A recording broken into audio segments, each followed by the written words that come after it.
새벽 4시 50분. 침대 옆 플라스틱 약봉지가 달그락거렸다. 71세 남자의 손이 먼저 움직였고 눈은 그보다 조금 늦게 떠졌다.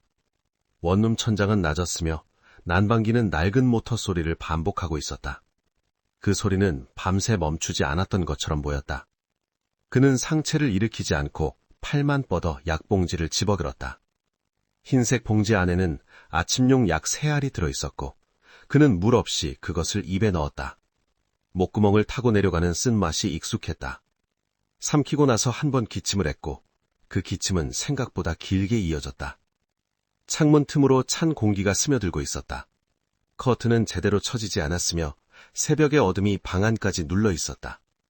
그는 침대 끝에 걸린 외투를 바라봤다. 아직 입을 시간은 아니었지만 곧 입어야 한다는 것을 알고 있었다. 난방기 위에는 마른 수건 2장이 걸려 있었고 그 아래 놓인 손난로는 아직 차가웠다. 그는 손난로를 집어들어 흔들기 시작했다. 철가루가 부딪히는 소리가 작게 울렸고 그 소리는 새벽을 조금씩 깨우는 것처럼 느껴졌다. 시계를 보니 5시 2분이었다. 약 복용 시간은 5시였지만 그는 늘 조금 일찍 일어났다. 늦게 일어나면 서두르게 되고 서두르면 숨이 차기 때문이었다. 그는 천천히 움직이는 편이 나았다. 그렇게 하면 기침도 덜 났고 허리도 덜 아팠다. 침대에서 일어서자 무릎이 삐걱거렸다. 그는 잠시 멈춰서서 무릎에 손을 얹었고 몇 초 뒤 다시 걸었다.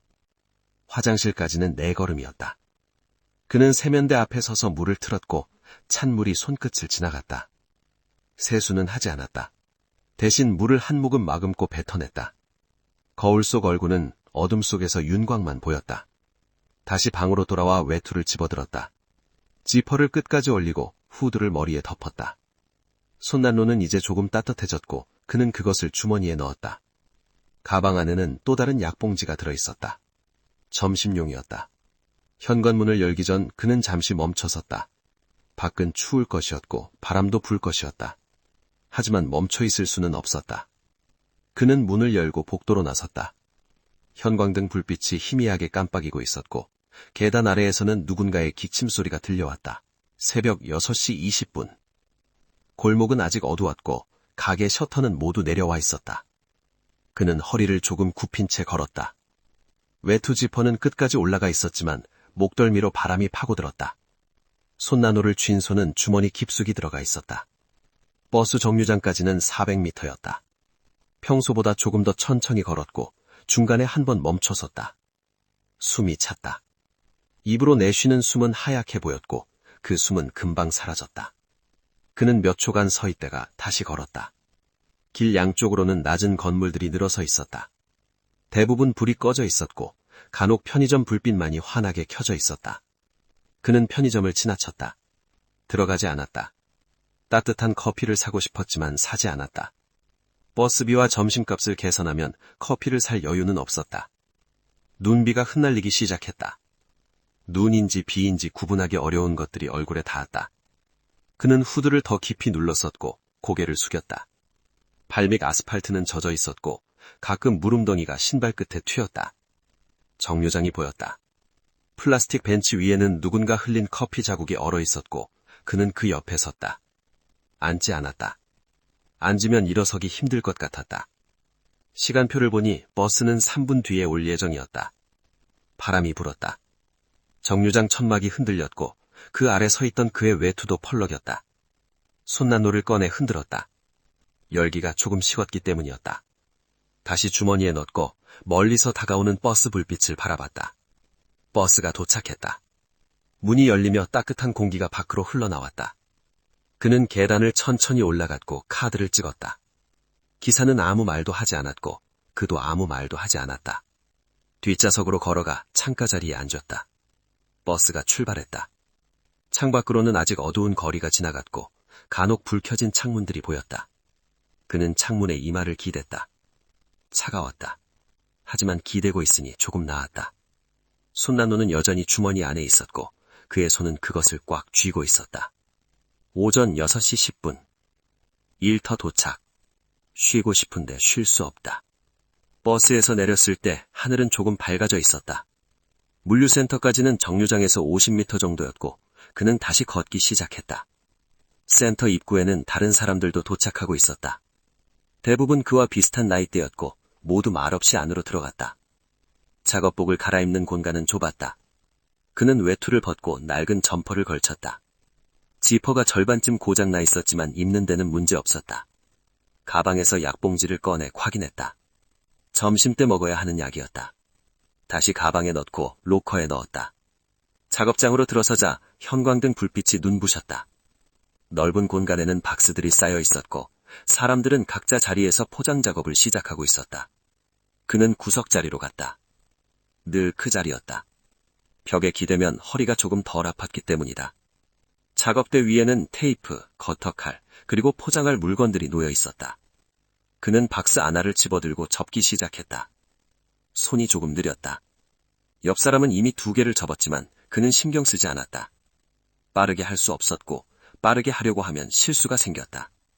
누군가 옆에서 말을 걸었다. 오늘 춥던데요? 그는 고개만 끄덕였다.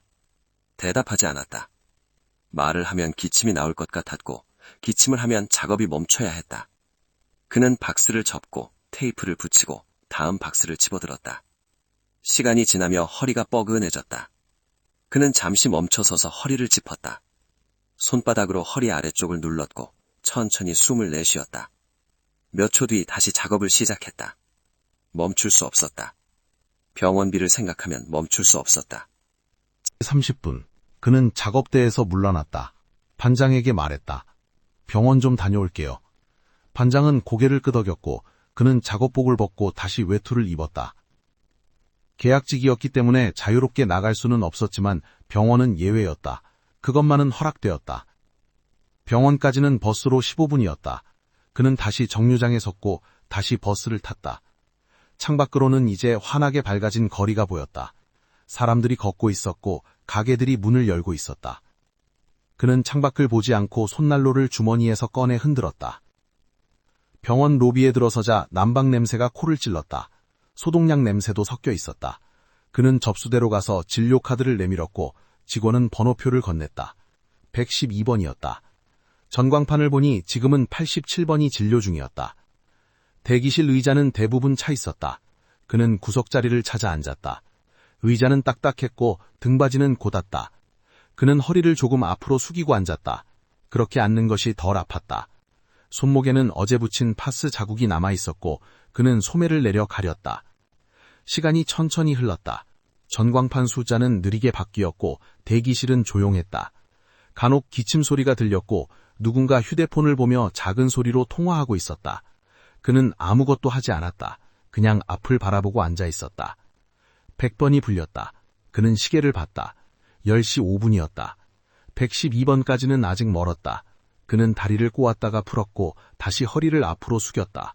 손을 무릎 위에 올려놓고 손가락을 천천히 움직였다. 아침에 박스를 접느라 손가락이 뻣뻣했다. 105번이 불렸다. 한 노인이 일어서서 진료실로 들어갔다. 그는 그 모습을 지켜봤다. 노인은 지팡이를 짚고 있었고 걸음이 느렸다. 그는 자신도 곧 저렇게 될지도 모른다고 생각했다. 아니, 이미 그렇게 되어가고 있는지도 몰랐다. 10시 20분, 112번이 불렸다. 그는 천천히 일어섰고 진료실 문을 열었다. 의사는 모니터를 보고 있었고 그가 들어오자 고개를 들었다. 앉으세요. 그는 의자에 앉았다. 의사는 차트를 확인하며 물었다. 요즘 어떠세요? 그는 짧게 대답했다. 그냥 그래요. 의사는 청진기를 꺼냈다. 숨 한 번 쉬어보세요. 청진기가 등에 닿았다. 차가웠다. 그는 깊게 숨을 들이쉬었고 천천히 내쉬었다. 의사는 몇 번 위치를 옮겨가며 듣더니 청진기를 목에 걸었다. 약은 계속 드시고 계시죠? 그는 고개를 끄덕였다. 의사는 다시 모니터를 보며 타이핑을 했다. 일은 계속하고 계세요? 그는 잠시 망설였다. 네. 의사는 고개를 끄덕이며 말했다. 무리하지 마세요. 허리 안 좋으시잖아요. 그는 대답하지 않았다. 무리하지 말라는 말을 들어도 무리할 수밖에 없었다. 처방전이 출력되었다. 의사는 그것을 건네며 말했다. 저녁 식후에 드시고 다음 주에 다시 오세요. 그는 처방전을 받아들고 일어섰다. 의사는 이미 다음 환자를 부르고 있었다. 그는 문을 열고 나왔다. 오전 10시 25분, 수납창고 앞에서 멈춰선 발. 복도를 지나 수납창고로 향했다. 앞에는 2명이 더 있었고 그는 그 뒤에 섰다. 창구 직원의 목소리가 들렸다. 54,200원입니다. 앞사람이 카드를 내밀었고 기계음이 울렸다. 차례가 왔다. 그는 처방전을 창구에 내밀었다. 직원이 컴퓨터를 확인하고 말했다. 54,800원입니다. 그는 멈춰섰다. 발이 움직이지 않았다. 54,800원. 지난주보다 조금 올랐다. 약값이 바뀐 것인지 진료비가 오른 것인지 알 수 없었다. 그는 주머니에 손을 넣었다. 지갑을 만졌다. 얇았다. 현금은 3만 원 정도 남아 있었고 카드는 한도가 얼마 남지 않았다. 계산을 해봤다. 오늘 일당이 8만 원이었다. 병원비를 내고 나면 2만 5천 원 정도 남았다. 거기서 버스비와 점심값을 빼면 남는 것은 거의 없었다. 직원이 다시 물었다. 카드로 하시겠어요? 그는 고개를 끄덕이며 카드를 꺼냈다. 기계에 꽂고 비밀번호를 눌렀다. 기계음이 길게 울렸고 영수증이 출력되었다. 그는 영수증을 받아 주머니에 넣었다. 약은 1층 약국에서 받으라고 했다. 계단을 내려가는 동안 자동문이 열렸다. 밖에서 찬 공기가 들어왔고 그 공기가 얼굴을 스쳤다. 그는 잠시 서서 눈을 감았다. 숨을 한번 크게 들이쉬고 천천히 내쉬었다. 그리고 다시 걸었다. 약국 앞에는 대기번호가 있었다. 그는 처방전을 내밀고 번호표를 받았다. 15번이었다. 지금은 8번이 호출되고 있었다. 그는 약국 옆에 의자에 앉았다. 의자는 병원 대기실보다 조금 더 푹신했지만 그는 여전히 허리를 앞으로 숙이고 앉았다. 약국 안에서는 약사들이 분주하게 움직이고 있었다. 약봉지를 접고 약을 세고 라벨을 붙이고 있었다. 그는 그 모습을 보다가 시선을 창밖으로 돌렸다. 밖에서는 사람들이 걷고 있었다. 젊은 사람들이 많았고 모두 빠르게 걷고 있었다. 15번이 불렸다. 그는 일어서서 창구로 갔다. 약사가 약봉지 3개를 건네며 설명했다. 아침, 점심, 저녁 식후 30분에 드세요. 그는 고개를 끄덕였다. 약사는 덧붙였다. 물 충분히 드시고요. 그는 다시 고개를 끄덕이고 약봉지를 받았다. 가방을 열고 약봉지를 넣었다. 가방 안에는 아침에 먹고 남은 빈 봉지가 아직 들어 있었다. 그는 그것을 꺼내 주머니에 넣었다. 나중에 버려야 했다. 가방을 메고 병원을 나섰다. 밖은 여전히 추웠고 바람이 불고 있었다. 오전 11시 10분, 다시 일터로 복귀. 버스 정류장까지 다시 걸었다. 오는 길보다 조금 더 천천히 걸었다. 진료를 받고 나면 늘 이랬다. 몸이 조금 더 무거워지는 것 같았다. 병원에 다녀왔다는 사실이 몸을 더 무겁게 만드는 것 같았다. 버스를 타고 물류센터로 돌아왔다. 11시 10분이었다. 점심시간은 12시부터였지만 그는 곧바로 작업복을 입고 작업장으로 들어갔다. 남은 시간 동안 조금이라도 더 일하고 싶었다. 시간은 돈이었고 돈은 병원비였다. 작업대로 돌아가자 옆 사람이 물었다. 병원 다녀왔어요? 그는 짧게 대답했다. 네. 더 이상 묻지 않았고 그도 더 이상 말하지 않았다. 박스를 집어들고 다시 접기 시작했다. 손은 여전히 느렸고 손가락은 여전히 뻣뻣했다. 11시 30분쯤 누군가 물을 끓이는 소리가 들렸다. 점심 준비를 하는 사람들이 있었다. 컵라면을 끓이거나 도시락을 데우는 사람들이었다. 그는 가방에서 보온병을 꺼냈다. 아침에 가져온 물은 이제 거의 식어 있었다. 그는 한 모금 마시고 다시 작업을 이어갔다. 12시가 되자 작업장에 종이 울렸다. 점심시간이었다. 사람들은 작업대를 떠나 휴식실로 향했다. 그는 자리에 남았다. 박스 하나를 더 접고 테이프를 붙였다. 그리고 나서야 천천히 일어섰다. 휴식실에는 사람들이 둘러앉아 밥을 먹고 있었다. 그는 구석자리에 앉아 가방에서 약봉지를 꺼냈다. 점심약이었다. 하지만 밥을 먹지 않았다. 아침에 편의점에서 산 삼각김밥 하나가 전부였다. 그는 김밥을 뜯고 한 입 베어 물었다. 김밥은 차갑고 딱딱했다. 씹기가 힘들었지만 천천히 씹었다. 삼키고 나서 약을 꺼냈다. 물과 함께 삼켰다. 약사가 말했던 대로 물 충분히 마셨다. 보온병을 기울여 남은 물을 모두 마셨다. 주변에서는 사람들의 대화 소리가 들렸다. 오늘 저녁에 뭐 해요? 손주가 감기 걸렸대요. 그는 듣지 않으려고 했지만 들렸다. 그는 김밥을 다 먹고 비닐을 접었다. 쓰레기통에 버리고 자리에서 일어섰다. 12시 30분, 그는 다시 작업장으로 돌아왔다. 점심시간은 10시까지였지만 그는 30분을 남겨두고 돌아왔다. 남은 30분 동안 박스를 더 접을 수 있었다. 그렇게 하면 오늘 일당이 조금 더 나을 것 같았다. 작업대에는 새 박스들이 쌓여 있었다. 그는 다시 박스를 집어들었다. 테이프를 찢는 소리가 작업장에 울렸고 그 소리는 오후 내내 이어질 것이다. 오후 3시 50분, 겨울 햇빛 아래 느려지는 손. 오후가 깊어질수록 작업 속도는 더 느려졌다. 손가락이 제대로 움직이지 않았고 허리는 점점 더 뻐근해졌다. 그는 몇 번이나 허리를 짚었고 몇 번이나 손을 멈췄다. 하지만 멈출 수는 없었다. 창고 밖으로 겨울 햇살이 길게 들어왔다. 낮은 각도로 비추는 빛은 작업장 바닥을 따라 흘렀고 먼지들이 그 빛 속에서 떠다니고 있었다. 그는 잠시 그 빛을 바라봤다. 따뜻해 보였지만 실제로는 춥다는 것을 알고 있었다. 셔터 틈으로 바람이 들어왔다. 작업자들의 바지끝이 흔들렸고 박스 위에 놓인 종이들이 날렸다. 누군가 셔터를 조금 내리려 했지만 환기가 필요하다며 그대로 두었다. 그는 외투를 벗지 않고 있었다. 벗으면 더 추울 것 같았다. 3시 50분쯤 그는 물을 마시기 위해 작업을 멈췄다. 보온병은 이미 비어 있었고 그는 수도꼭지로 가서 물을 받았다. 찬물이었다.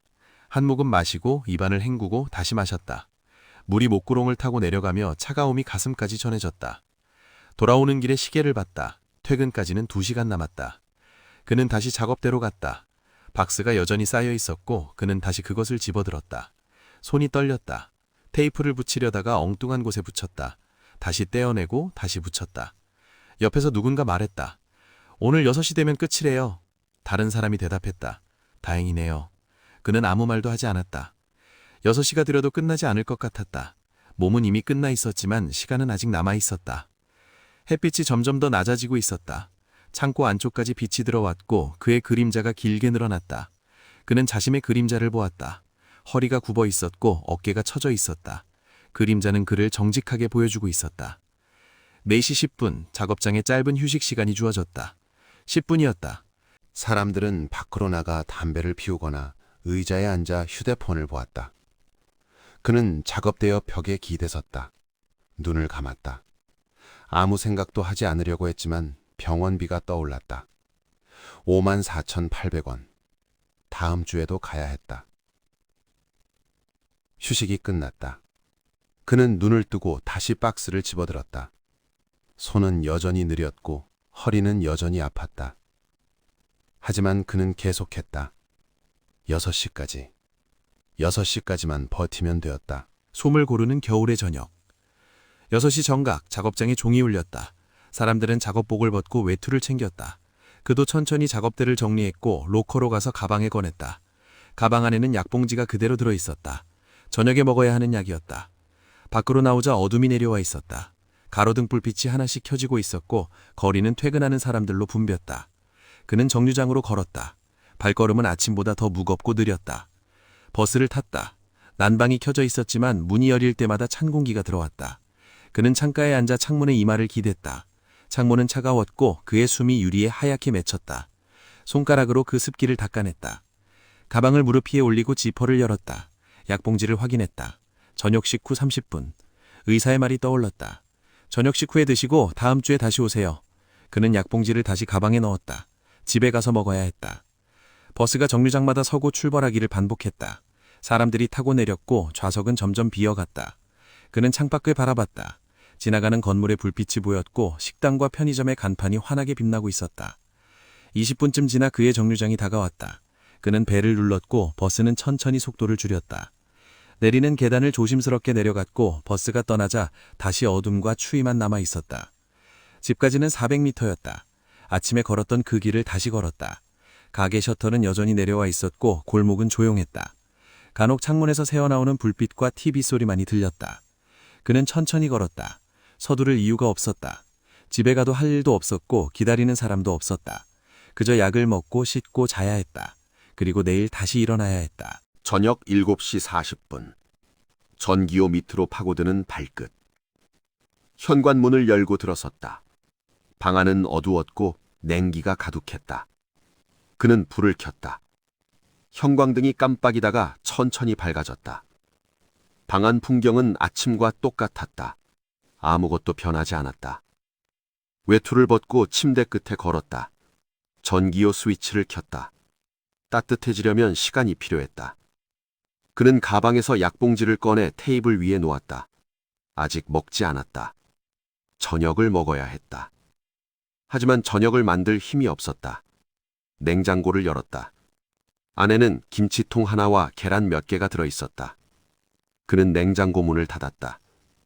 라면을 끓일까 생각했지만 그것조차 귀찮았다. 결국 아무것도 먹지 않기로 했다. 약봉지를 집어들고 물을 한 컵 따랐다. 식후에 먹으라고 했지만 먹을 수 없었다. 그는 약을 입에 넣고 물과 함께 삼켰다. 목구멍을 타고 내려가는 쓴맛이 입안에 남았다. 테이블 위에는 영수증 몇 장이 놓여 있었다. 오래된 것들이었다. 병원비 영수증, 약국 영수증, 버스카드 충전 영수증. 그는 그것들을 모아 한쪽으로 밀어냈다. 버려야 했지만 버리지 못했다. 나중에 필요할지도 모른다는 생각이 들었다. 침대로 갔다.